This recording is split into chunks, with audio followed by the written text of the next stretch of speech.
Your brand may be staying on top of current trends, but are you agile enough to stay relevant, resilient, and successful as customers, competition, and the world continues to change at a breakneck pace? I'm thrilled to share the newly revised version of my first book, The Agile Brand. I'm calling it The Agile Brand Revisited. It's been updated to reflect our continually changing world, and it provides 7 principles that form the backbone of an agile brand, offering detailed insights and actionable steps for incorporating them into your business strategy. This is the book that started it all, and I'm excited to share it with you. It's now available in print and digital formats and available everywhere. Learn more by going to the Agile Brand Guide website at www.agilebrandguide.com. Welcome to Season 5 of The Agile Brand with Greg Kihlstrom, where we talk with enterprise and technology platform leaders about the people, processes, and platforms that make marketing and customer experience successful, scalable, and sustainable. This is what creates an agile brand. I'm your host, Greg Kihlstrom, advisor and consultant for Fortune 1000 marketing and CX leaders and teams as principal and chief strategist at GK5A, and best-selling author, keynote speaker, entrepreneur, and agile certified coach. The Agile Brand podcast is brought to you by TEKsystems, an industry leader in full-stack technology services, talent services, and real-world application. For more information, go to teksystems.com. To sign up for the Agile Brand newsletter and get the latest insights and articles on marketing technology and CX, or to purchase a copy of my latest book, House of the Customer, go to gregkihlstrom.com. You can also find all my books on Amazon and other retailers. And now on to the show. I am here at PegaWorld Inspire in Las Vegas today and looking forward to this topic as well as to talk with my guest today. Today we're going to talk about the autonomous enterprise and how it benefits the customer experience, plus the ethics of generative AI. To help me discuss this topic, I'm joined by Tara DeZao, Product Marketing Director, AdTech and MarTech at Pega. Tara, welcome to the show. Thanks for having me, Greg. Yeah, looking forward to talking about this with you. So why don't we get started by you giving a little background on yourself and your role at Pega? Sure, absolutely. So I have a long history as a marketer with AdTech organizations and Fortune 500 companies as well in AdTech and MarTech. And I'm here at Pega talking through some of the benefits that AI has for AdTech and MarTech practitioners. So excited to be here. Yeah, it's been a great show so far. So, and for those a little less familiar with the Pega platform, can you explain a little bit about what it does from a marketer and a customer experience practitioner perspective, although it does many things? Yeah, absolutely. So our customer decision hub acts as a central brain inside a MarTech stack. So essentially taking all of the data signals that customer or prospect is emitting as they sort of travel through a brand's channels, learning from that, and then helping brands engage in the moment based on those data signals. Wonderful. So let's get started. We'll talk about where we are right now. We're at PegaWorld Inspire, which is Pega's annual conference here at the MGM Grand in Las Vegas. So there's certainly been a lot of inspiring talks already. We're in day 2.5-ish here. And, I wanted to get your take on a few things. So being at the point we are, still plenty more to come at the show, but, what are maybe 1 or 2 highlights of the show so far for you? Yeah, there's been a couple. The first highlight for me is Dr. Robert Walker's speech about generative AI. He is just such an amazing, engaging speaker and irreverent and funny. And, there's a lot of people out there that are afraid of AI. And I think he sort of breaks down like what to be afraid of, but what not to be afraid of. And that was a great spot. I would say the other thing is just hearing from our clients. They have shared experiences and shared challenges and shared opportunities. And then having those clients get to engage with clients off stage who are asking questions and really generating some excitement around what they're doing inside their own org. So hearing from our clients has been awesome. Yeah, that's great. Yeah, and so this is the first one post-pandemic that's been in person, right? So, yeah. Absolutely. And, we work with these people virtually every day and we never get to meet them. So this is just a great opportunity. Yeah. Nice. So we're going to talk about a few things I'll get back to Rob Walker's keynote. I wanted to talk about that. We'll talk about generative AI as well, because I know you've written some things in that area. Specifically to the conference, though, Pega made a few announcements across the entire suite. Again, it does much more than just marketing and CX-related things. But for the audience here, mostly focused in those areas, what are maybe one or two of the key announcements in the customer decision hub and that kind of area? Yeah, I'm going to focus on the self-creating treatments. Basically, I come from a marketing background, and I want to get in our time machine and travel back 6 years where we might be running a campaign or a marketing program, and you put all of your ad units out on your different channels, you send your emails out, and then you realize, oh my gosh, there's a typo in our ad unit. I've been there once or maybe twice. It's, I think in the grand scheme of the world's problems, it's benign, but as a marketer, it's a terrible feeling. So in the past, you might have to pull that ad unit down, stop the entire campaign, redo the creative by hand, send it up the approval chain, and maybe you're looking at 2 weeks of postponement of that campaign. Our Gen AI capabilities in CDH allow you to make changes to those treatments on the fly. So you stop, make the changes, and reactivate the treatment in real time. And that is just what we've all been waiting for. Right. Yep. Yeah, that's such a huge saving. And then to that point, in the olden times of marketing, you might wait a couple of weeks to be able to triangulate all the results from your campaign and see if, the engagements are working and what's working the best. Here, you can actually know right away. Did that engage a customer? Am I hitting all the right populations? Is there an underserved population that I need to be talking to that I'm not talking to? So I think that's a great functionality on the attribution side of, hey, is this working? Yeah, that's great. And so you mentioned Dr. Rob Walker shared some insights about AI. And so, just a few here. While there are certainly areas for caution, some of the more, I'll call it optimistic or positive stats here, 2/3 of respondents to the research agree that AI has the potential to improve the customer service of businesses they interact with. And these are consumers responding, as well as more than half saying companies using AI will be more likely to offer better benefits to customers compared to businesses that do not, those using AI. So my question for you here is, there's lots of companies that are kind of, they're leading, they're experimenting and they're a bit further down the path. But for those that are, let's say, lagging behind, maybe not necessarily haven't started yet even, but those that are a little bit behind, what should they do to try to get ahead? Because they're gonna get left behind in all of this if they don't start acting, right? Absolutely. I know a digital transformation can be kind of scary, but I think it's important to keep in mind that it could be a phased approach.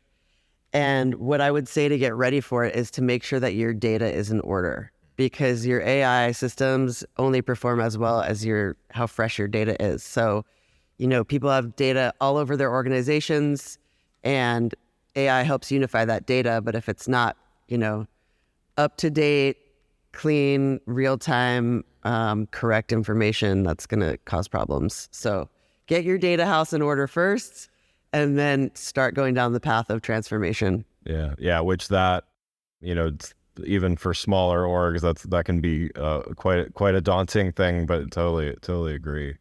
Absolutely. I just was talking to someone about a survey of marketers talking about first-party data, and 61% of marketers in this survey said that they are having challenges activating their first-party data still. So this is, that's a signal that we need to really focus on the foundation. Yeah. Well, and with first party data, I mean, that Google, I know Google keeps kind of pushing their deadline. I think as of now, it's like end of next year. Yeah. Still, it's, I've read other stats saying not enough marketers have even really started down that path or really know how to solve it too. Yeah. That's, for certain industries, it's going to be a lot harder that are challenged with having less first-party data. And so, now is the time to really lean into some of those strategies and figure out how to procure some quality insights about your customers. Yeah, absolutely. Next topic I wanted to talk about is generative AI. Certainly, I almost feel like it's a requirement to talk about it in every show these days. So, but I think Pega has what I think is a unique approach and a really interesting approach to it. So some big announcements were made certainly in this area, both at this conference as well as a little prior to this conference, around Pega's Gen AI features. Can you talk a little bit about some of those and, how does this help and enhance things from the customer perspective? Yeah, absolutely. I mean, I think the goal, right, is that AI is not meant to replace humans. It's there to help scale in a world where we're challenged by shareholders wanting more with less resources. We're less able to meet hiring goals and things like that. So I think when you have AI that's self-learning across all of your channels, across all of your departments, you can essentially create better outcomes, right? So for example, process AI and workflow automation, if you're having bottlenecks and things like that, and we're enabling you to speak to your tech and say, hey, where's the bottleneck? Can you help me unjam this? That's going to be huge. The goal is to keep business as usual going and scale.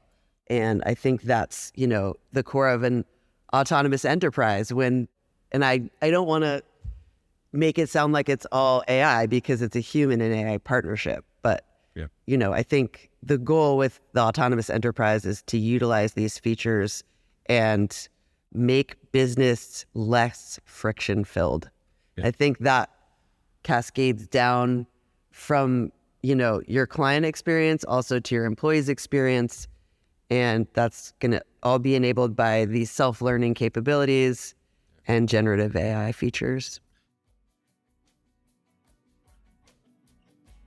Before we continue, let's take a quick break. If you're like many marketing leaders today, you're inundated with a need to improve the customer experience across an increasing number of channels and touch points, all while ensuring your team is performing well, innovating, and continuously improving. So how do you find the time to determine what's next for you, your team, your brand, and your customers? My company, GK5A, can help. Whether it is advisory services, evaluation of marketing technology platforms and solutions, or digital agencies and implementation partners, or assistance with creating strategic roadmaps and prioritization of efforts, we've done it all and served as an ally to Fortune 1000 brands in industries like financial services, healthcare, consumer electronics, professional services, and more. You can learn more about these services and contact us at www.gk5a. That's www.gk5a.com. Now let's get back to the show.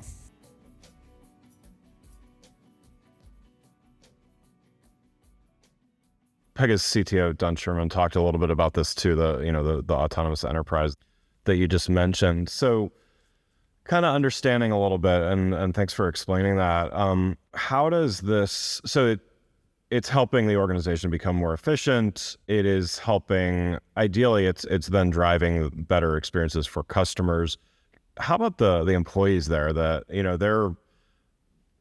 they're doing a certain set of tasks and they're, maybe a lot of repetitive tasks or a lot of other things like that. How does an autonomous enterprise help that employee experience for those that are, in charge of serving the customer?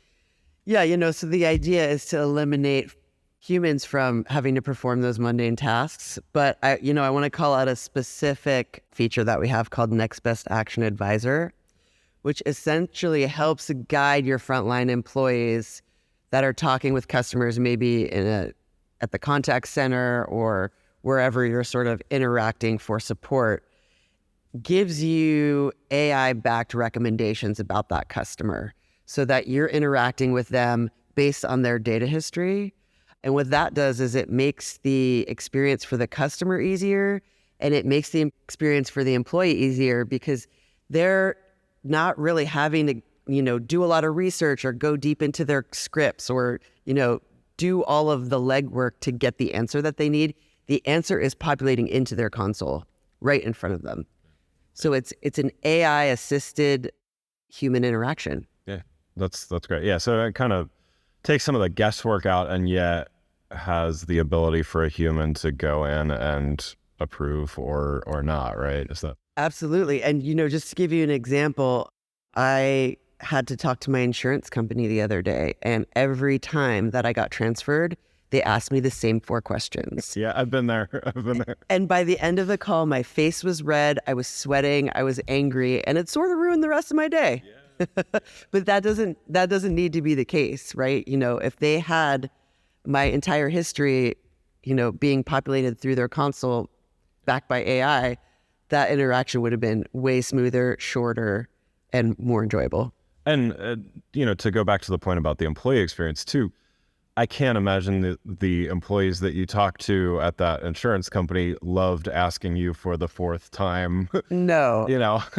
What the same information, because they needed it, and yet there's obvious frustration on the part of the customer in those scenarios. Absolutely. You have to, the customer then has to take a pause and realize that that's the messenger, not the person, in charge of the policy, but still it's frustrating nonetheless. Yeah. So last topic I wanted to talk about today is, and you've done some writing about this as well, is, talk about generative AI, but there's a lot of ethical implications of this. And, I think platforms that offer transparency and things into AI certainly go a long way towards that. But you wrote a piece for MarTech series called How Marketers Can Master the Ethical Use of Generative AI. And there's a few points in there that you underscore as non-negotiables. And I like how you put it in there, non-negotiables when ethically integrating generative AI into a marketing strategy. So I want to touch on each of these. So first is centering the customer. And I love that you wrote, just because you can use AI a certain way doesn't mean you should.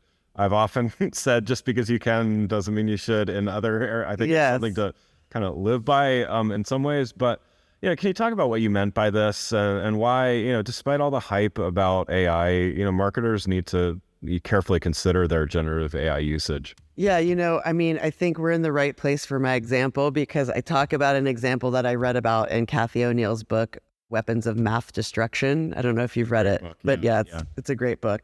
She talks about utilizing third-party data to target maybe addicted gamblers for cheap flights or trips to Las Vegas. And it's one thing to want to drive better business outcomes and market to the right audiences, but essentially in that scenario that she describes, you're taking advantage of someone who's in a bad situation to maybe get that little incremental revenue. I think at Pega, what we are advocating for is that you're building a long-term relationship with your client. So everything that you do with them should serve that long-term relationship, and driving them further and further into a bad situation is not something that is good for your relationship with them. Yeah. Great point there. Second one is to talk about bias. And, that's such a critical area that, anybody using AI needs to understand this. And transparency, as I mentioned earlier, is a critical component of understanding bias, ideally not introducing it, but, understanding when it has been introduced. Can you briefly explain the challenge here for those that may be a little familiar with some of these concepts? And, how should a marketer or a CX professional approach this?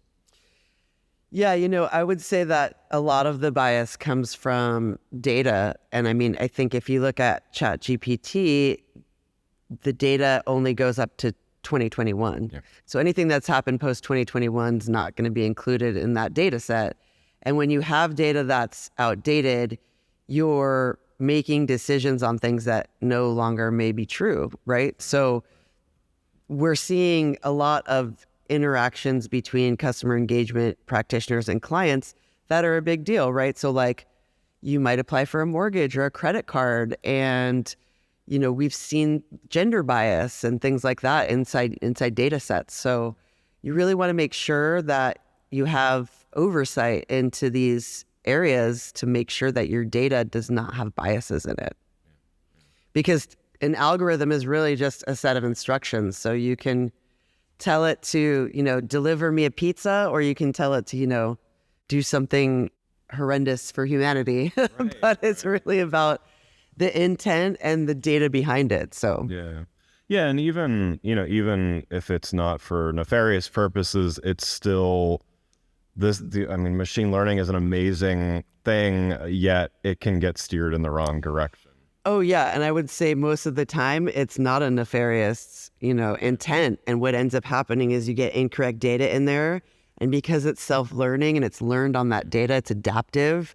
It's just going to reinforce that bias over and over and over again. So the more incorrect that it is, the more incorrect that it becomes. Yeah, definitely.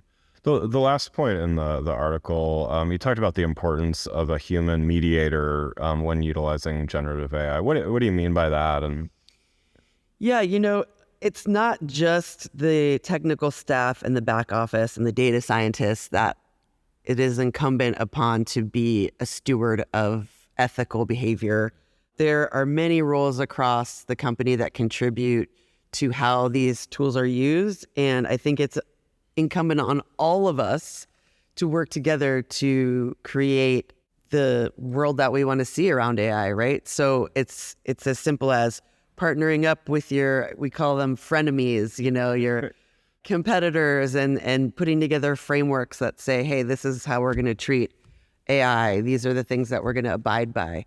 There's laws and things like that, but the laws are rarely caught up to the technology and the potential that the technology has. So I would say, get your entire workforce behind your ethics strategies around AI so that everyone is on the lookout for something that doesn't seem right. Yeah, that's great. Well, Tara, thanks so much for joining the show. One last question before we wrap up here. We talked about a lot today, but to go back to generative AI, those that are not quite as far down the path as they might want to be, what's a way to get started in thinking about, usage of generative AI for marketing and CX? Yeah, I would say research the use cases, figure out, what the outcome, what the goal would be for it, and then integrate it that way. Because, the worst case scenario would be just baking it into your stack just because it's the hot, buzzy thing. And if you don't have desired outcomes and use cases that would be improved, figure that out first. So really, really look into the strategy behind why, and then start there. Great advice. Well, thank you so much for joining. Thank you for having me. This was awesome. Great to meet you. Yeah, great to meet you. Again, I'd like to thank Tara DeZao, Product Marketing Director, AdTech and MarTech, for joining the show. You can learn more about Tara and Pega by following the links in the show notes. And stay tuned for PegaWorld Inspire 2024, coming next June at the MGM Grand in Las Vegas. Thanks again for listening to the Agile Brand with Greg Kihlstrom podcast, brought to you by Tech Systems. If you enjoyed the show, please take a minute to subscribe on your podcast channel of choice and leave us a rating so that others can find the show more easily. You can access more episodes of the show at www.gregkihlstrom.com. That's GregKihlstrom.com. To get a copy of my latest book, House of the Customer, visit my website, or you can find it on Amazon or other retailers. The Agile Brand is produced by Missing Link, a Latina-owned, strategy-driven, creatively fueled production co-op. From ideation to creation, they craft human connections through intelligent, engaging, and informative content. Until next time, stay agile.